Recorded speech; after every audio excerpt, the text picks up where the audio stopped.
After the amazing response of episode 1, we thought long and hard about how the viewer could get to know Greg on a more personal level.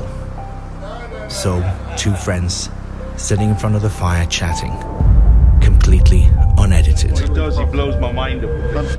Kôfëe with the king. So, we've refilled our coffee. Mm-hmm. We put another log on the fire. Yep. Which isn't doing that well, actually. And let's see what we're going to talk about next. Yeah. So I was getting some questions from the audience as to meeting Donald Trump on the steps of the Parthenon. Yeah, this is. And people keep asking about it. It's kind of, it's not something I'm sort of going out to say, in a big way. It's just something that happened while I was in Boston, and then Esoteric CIA, they do have an Esoteric division, arranged to meet me in Athens, and then I had a meeting with the daughter of a 2-star general, and she said, "Are you Kronos?" And Kronos is the right to rule the world, and it was being handed out to people at that time. And I didn't know how to reply. I actually didn't say anything. I kind of didn't know what it was. I thought it was something to do with time, maybe father of Zeus or something like that. Yeah. And that night, I went to the steps of the Parthenon, and you just stand out there. The Greek people just stand on the steps and get the breeze, look at people, talk if you want to, and look at the view.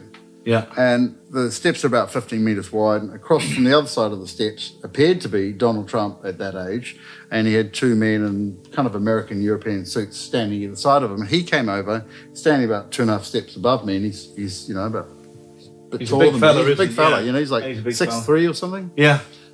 And he's telling me what he's going to do.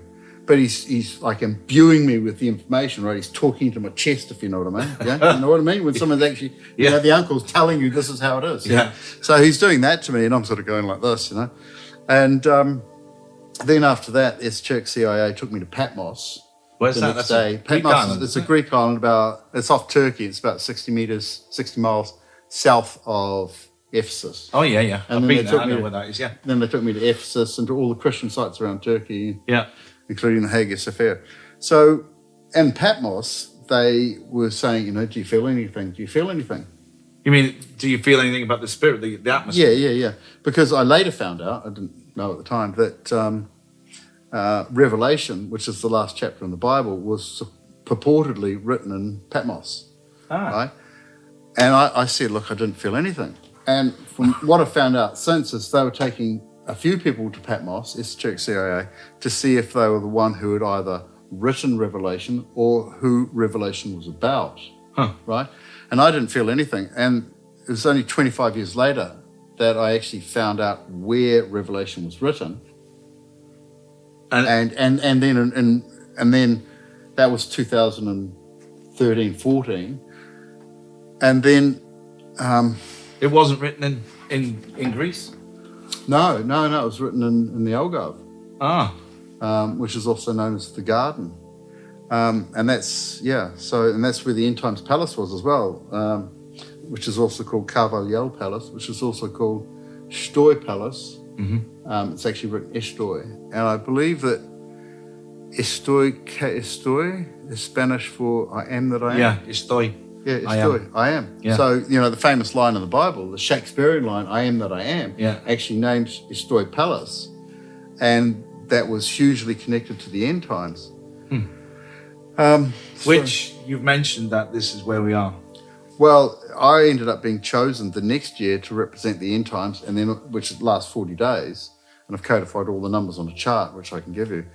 And then I was also chosen to represent the New Age, which is the highest honour.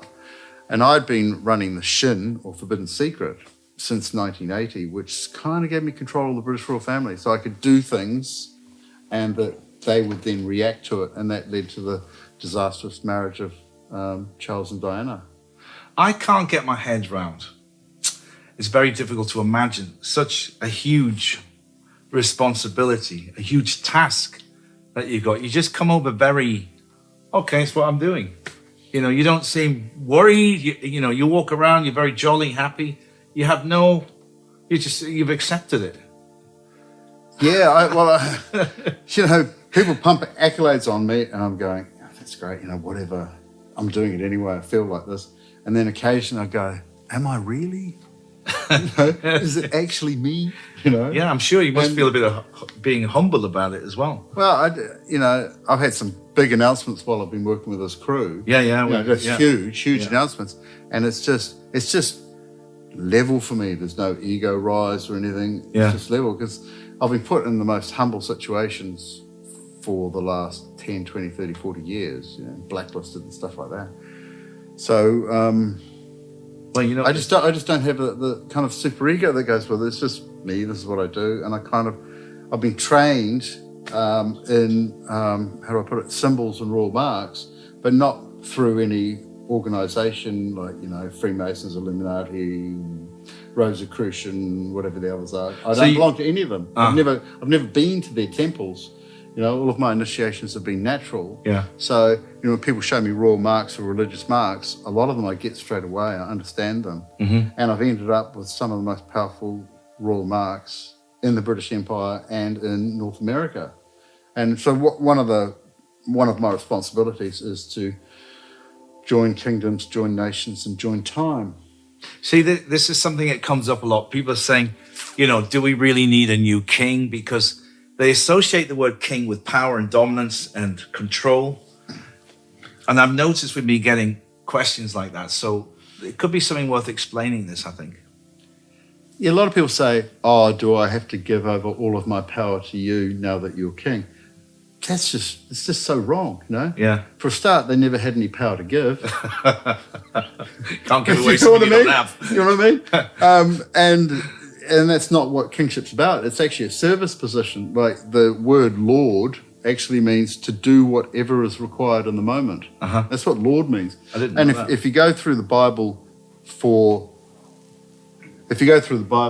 specific things, you know, it says in the beginning, in the beginning was the Logos. And so that's in the beginning was the Word, which means in the beginning was the definitions of the word. So you've got to define all the words. Yeah. And but Logos actually means saying. So in the beginning was the sayings, which is sayings of reality. And at the moment, we're living in a non-reality. And so we're moving from the previous age of Pisces into the new age of Aquarius. And we are creating our reality and demanding our reality, our new reality. So I'm getting all these love bombs. You know, it seems that the age of Aquarius is the age of just love bombs. Like the song. And so, yeah, absolutely. 70s song. Great song, by the way. Yeah. We should put it on. We used to have parties at our house, and our music teacher at primary school used to come over and play it. And everyone would be standing around drinking, singing along. It was horrible. You know what else? I mean, when you, after a full-on day of doing everything that's been going on now, and then you get up in the morning, I mean, is it not like you get out of bed and you say, oh God, here we go again? It must be exciting, though. Is it like every day there's something new? There's a little bit more, you're advancing, getting closer and closer and closer. That's what it seems to me the last couple of days. Well, it's been great having a film crew around for that. I mean, you know, that's a huge affirmation. Yeah. Not only that, is, you know, we've been working intensely for about 4 days. Yeah. And no one's ever shouted bullshit, you know? No. You know what I mean? You're a big burly fella. The other guy's a big burly fella. You're big fighters and that. And no, he is. You kind of burly real men, you know? Yeah. And you just ask more, and they tell you more, and you get a bit more activated. You integrate a bit more. You go off and have a chat by yourselves. Yeah. No, this isn't bullshit. You know? Well, you have this you blow people's minds on like the information that you're giving. See, what happens is you'll hit me with something, and then I'll go, okay, and I'm processing it, and then you've already advanced 5 or 6 points. I'm going, okay.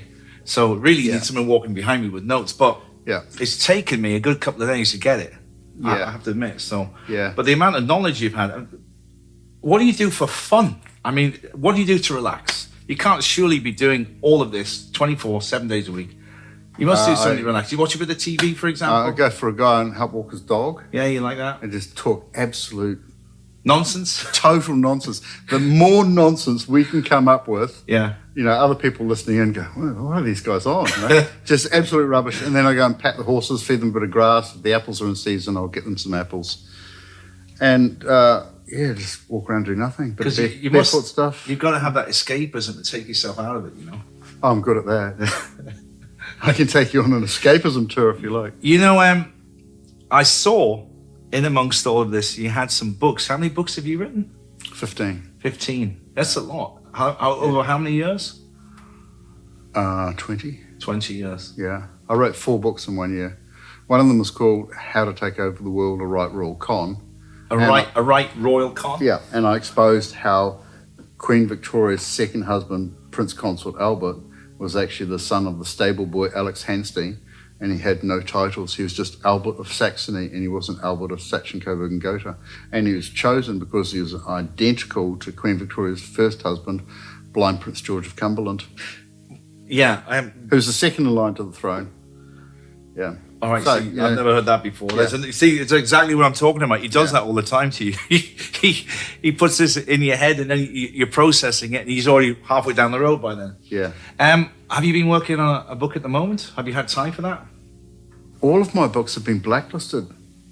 Really. Like if you write a raw book, all of the raw books are, how would you put it, commissioned PR pieces. Yeah. You know, except for maybe Morton's book on Diana, that was privately commissioned by Diana.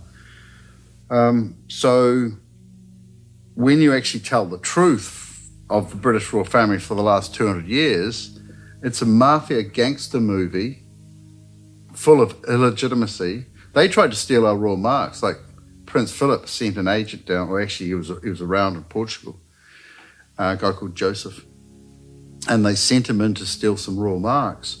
So we had the signet ring of the Holy Roman Emperor, and it was being cleaned. Yeah. You know, who's the King George V of Hanover, blind Prince George of Cumberland, Queen Victoria's first husband. And so the signet was actually off, and there was just the ring. Yeah. And Prince Philip's agent stole the ring, but not the actual seal. Not the signet. Not the seal, the but significant part. Yeah. So we kept the signet. And you never got it back? Then this guy Joseph went and took this ring to Prince Philip, and then he got a job as a barman in the Navy for the rest of his life, and a flat place to live for just one little theft. But you never got that back, the ring? No. But we've got the signet. That's actually the cover of the book. So we've got the signet there, and we put some sellotape behind it, and then held it up to the sunlight, and then just angled it gently and took photos. So it turns from orange to tan to brown, dark brown to light yellow gold, and then we used it for all the covers. Are you a good rider, horse rider? I forgot to ask you that a second ago. I can stay on.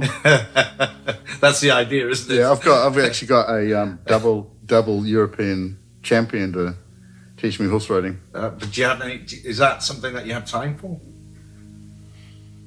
I hope so. Well, you know, if it works out, that'll be what I do in my time off. I mean, I'm so English because I love the dogs and horses. Yeah. You know? Wandering around the countryside in the Land Rover and dogs and horses. Yeah, love it. Absolutely love it. Yeah. Well, I think New Zealand has a similar climate, really, doesn't it? Yeah, it's also got a culture of, you know, horses and dogs. Yeah. And sheep, of course.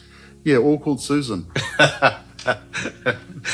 So, one of the other questions we had, Jamie, we had another one.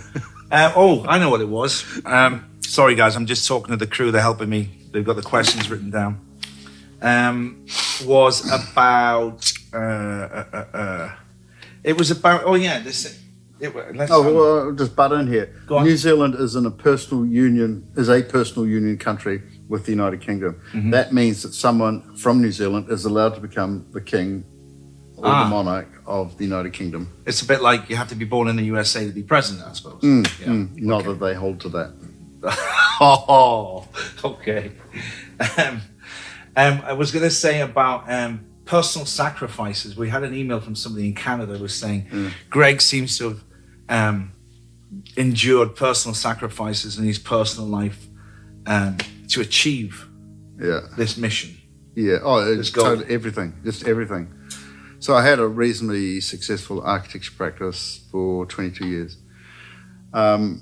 I was only ever allowed to work for 4.5 years of paid income. The rest of the time I was working the courts, which is the Queen and Prince Philip's courts, were actually employing people to employ me to not pay with license from the courts to be found not guilty of not paying. So it was actually, I was actually having to pay to go to work. It was costing me money rather than receive money. So they did, and they blew up my cars and stuff, and I had 18 assassination attempts, 12 in New Zealand. And I ended up taking the president of the Law Society in Auckland, New Zealand, to court, to the High Court, and exposing him as Prince Philip's agent, which he admitted to in the High Court. Really? Yeah. Wow. So Prince Philip was actually employing heroin traffickers to distribute heroin to target the true royal families around the world. So yeah, you mentioned that earlier. It's nasty stuff. The only reason they would do that is if the British royal family knew that they were flat-line royal and illegitimate, and there were true royals from further back. Sure. Yeah. Makes sense, doesn't it? If you've got somebody else as a threat, you're going to take them out. But 18 assassination attempts, I mean, are you bulletproof or what? I mean... Yes, I am. Well, it's too long a story to get into all of those. I'm sure that there's many stories with you, Greg, that need time and devotion to get the whole story down. Yeah.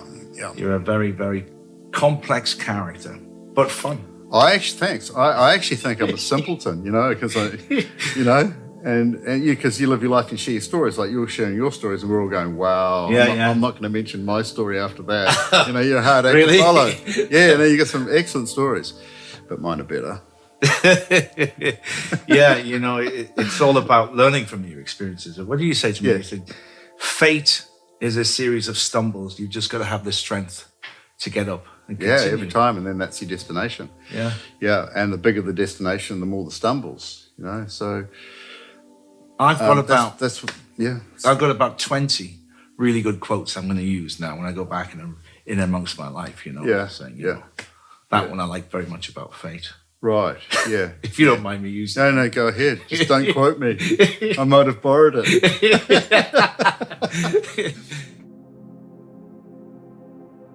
On July the 9th, 2020, Joseph Gregory Hallett signed the final declaration to take control of the throne of the United Kingdom. Mr. John Smith, head of common law courts in England, and 23 independent witnesses signed this historic document. This now means that the Crown has 21 days to contest all of the points laid out in these legal documents. When I asked Greg if the royal family would contest this claim, he answered simply, "She can't, because I proved that she's on the throne illegitimately."